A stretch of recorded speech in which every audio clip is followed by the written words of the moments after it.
ಈ ಊರಿನಲ್ಲಿ ನೀರಿನ ಸಮಸ್ಯೆ ತುಂಬಾ ಉಂಟಾಗಿದೆ.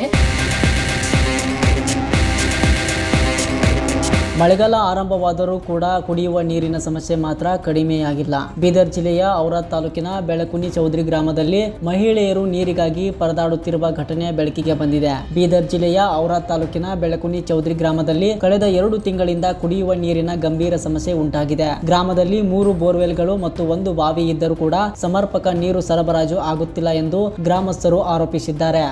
ಸ್ಕೂಲಿಗೆ ಹೋಗೋ ಮಕ್ಕಳಿಗೆ ತುಂಬಾ ತೊಂದರೆ ಆಗ್ತಾ ಇದೆ. ನೀರು ಯಾವಾಗ್ಲೂ ಬರುವುದೇನೆ ಇಲ್ಲ. ವಾಟರ್ ಮ್ಯಾನ್ ನೀರು ಬಿಡ್ತಾನೆ ಇಲ್ಲ. ಬಿಸಿಲಿನ ಪರಿಣಾಮವಾಗಿ ಬೋರ್ವೆಲ್ ಹಾಗೂ ಬಾವಿಗಳಲ್ಲಿ ನೀರಿನ ಮಟ್ಟ ಕಡಿಮೆಯಾಗಿದ್ದು ಗ್ರಾಮದಲ್ಲಿ ಕುಡಿಯುವ ನೀರಿನ ಹಾಹಾಕಾರ ಉಂಟಾಗಿದೆ. ಈ ನಡುವೆ ಟ್ಯಾಂಕರ್ ಮೂಲಕ ನೀರು ಒದಗಿಸಬೇಕೆಂದು ಗ್ರಾಮಸ್ಥರು ಆಗ್ರಹಿಸಿದರು. ಪಿಡಿಒ ನಿರ್ಲಕ್ಷ್ಯ ವಹಿಸುತ್ತಿದ್ದಾರೆ ಎಂದು ಆರೋಪ ಕೇಳಿಬಂದಿದೆ. ಪಿಡಿಒ ನಡೆ ವಿರುದ್ಧ ಗ್ರಾಮಸ್ಥರು ತೀವ್ರ ಆಕ್ರೋಶ ವ್ಯಕ್ತಪಡಿಸಿದ್ದು, ನೀರಿಗಾಗಿ ನಾವು ದಿನನಿತ್ಯ ಪರದಾಡಬೇಕಾಗಿದೆ ಎಂದು ಗ್ರಾಮದ ಮಹಿಳೆಯರು ಅಳಲು ತೋಡಿಕೊಂಡಿದ್ದಾರೆ. ಈ ಸಮಸ್ಯೆ ಕುರಿತು ಗ್ರಾಮಸ್ಥರು ಗ್ರಾಮೀಣಾಭಿವೃದ್ಧಿ ಸಚಿವ ಈಶ್ವರ್ ಖಂಡ್ರೆ ಅವರ ಗಮನ ಸೆಳೆಯುವಂತೆ ಮನವಿ ಮಾಡಿದ್ದಾರೆ. ಪಿಡಿಒ ವಿರುದ್ಧ ಕ್ರಮ ಕೈಗೊಳ್ಳಬೇಕು ಮತ್ತು ತಕ್ಷಣ ಕುಡಿಯುವ ನೀರಿನ ವ್ಯವಸ್ಥೆ ಮಾಡಬೇಕು ಎಂದು ಗ್ರಾಮಸ್ಥರು ಒತ್ತಾಯಿಸಿದ್ದಾರೆ.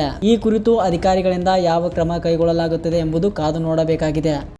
ಬೀದರ್ ಜಿಲ್ಲೆ ಔರಾದ್ ತಾಲೂಕಿನ ಬೆಳಕುನಿ ಚೌಧರಿ ಗ್ರಾಮದ ನಿವಾಸಿ ಮಾತಾಡುತ್ತಿದ್ದೇನೆ. ಈ ಊರಿನಲ್ಲಿ ನೀರಿನ ಸಮಸ್ಯೆ ತುಂಬಾ ಉಂಟಾಗಿದೆ.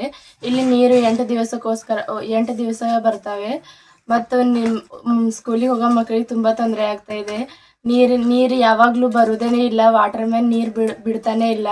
ಹಾಗಾಗಿ ಇಲ್ಲಿ ನೀರಿನ ಸಮಸ್ಯೆ ತುಂಬಾ ಉಂಟಾಗಿದೆ. ಸಂಬಂಧಪಟ್ಟ ಅಧಿಕಾರಿಗಳು ಬಂದು ಭೇಟಿ ನೀಡಬೇಕೆಂದು ವಿನಂತಿಸಿಕೊಳ್ಳುತ್ತೇನೆ.